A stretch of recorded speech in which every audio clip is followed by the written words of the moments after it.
You'll be glad to know that if you thought you'd seen the end of Liz Truss, if you thought she was going away, then you're in for a surprise.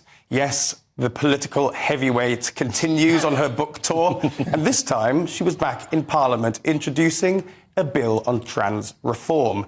Now, it's caused quite a bit of an uproar, in particular the provisions around stopping puberty blockers being administered to children. Now, this angers me to no end. This use of transgender children, some of the most vulnerable people in society, as a political football by opportunists like Liz Truss. I'd rather they all went away and let trans people move on with their lives. But I know that's going to be controversial today, so... Kai, can children consent to puberty blockers? Well, of course they can.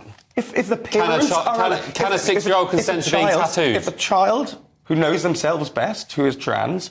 What, a 6-year-old? If a parent agrees, consents, and if doctors have weighed in and allowed for puberty blockers to be administered, then they should... There is no such thing as a trans child, in the same way there's no such thing as a vegan cat. We all know who's doing the controlling there. No, look, well, also... Can children consent to tattoos? Why does this issue keep getting all this airtime when we are talking about maximum 100 children in this country who are currently on puberty blockers? We've got 3,000 children who are on the list waiting to get puberty blockers. And the fact that they're on that waiting list is a positive sign, even though I think waiting lists should be much shorter. So, Kai, let me get something straight. Let me get something straight with you. Time for medical advice. Right.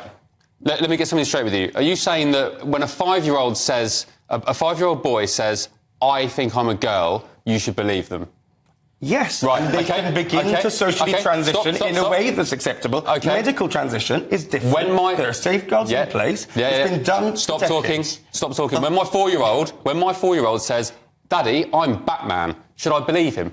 No, that is a completely different... Batman is not a gender. What's the difference? What, are you saying a 4- and 5-year-old knows what the concept of gender is? I think from very early on, children know if they're not comfortable in their own body, if they don't feel like it fits to how they to their gender presentation. I have to just come in here, because actually, I'd probably say, until I was 18 and comfortable being a gay man, Really? I know I'm gay, guys, by the way, in case you didn't know.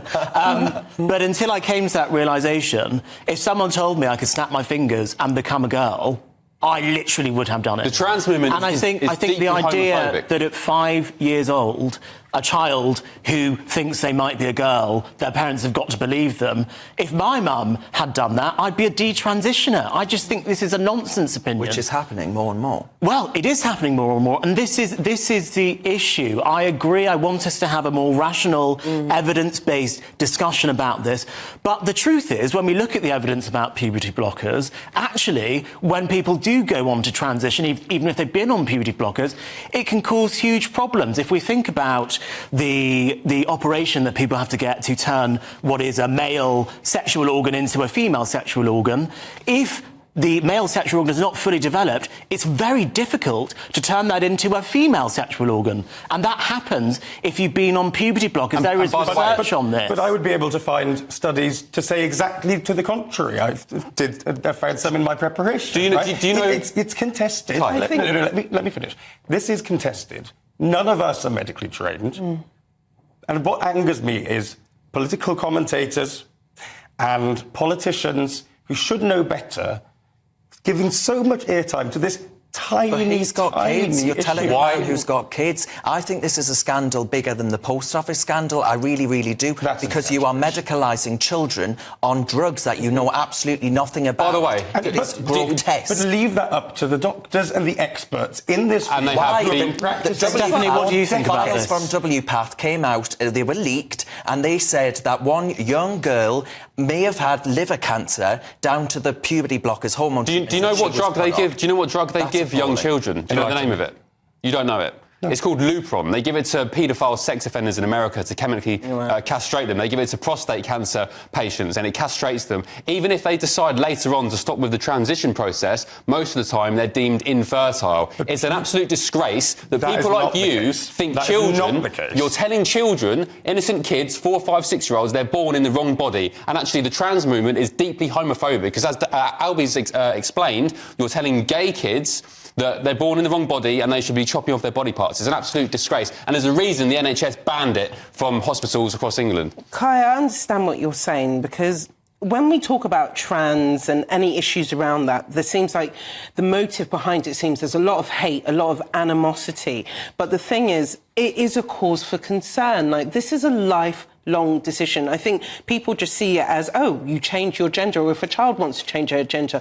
What happens when there's ramifications towards their health, their mental health? I think there's not this long-term solution from them which people are not looking at. And that's where the scare, the frighteningness of it comes into it. I think so much of what we've heard today, what we hear in political debates, is just not backed by evidence. So many of the claims... Why has the NHS banned it then? So many of the claims I've heard, you can find opposing opinions. Why has the NHS banned it?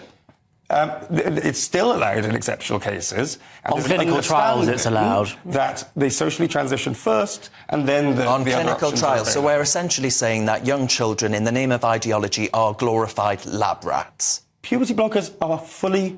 almost completely physically reversible. No, they're not. No, they are not. That is a lie. It's an absolute lie. That's not a lie. It's a lie. That's not a lie. It's not. It leaves most children infertile. And there are different studies to say exactly the contrary You've of what you're probably saying. got I'm that sorry. from Mermaids or some activist charity, but Pink News. Did you find that on Pink News? Haven't been involved with Pink News.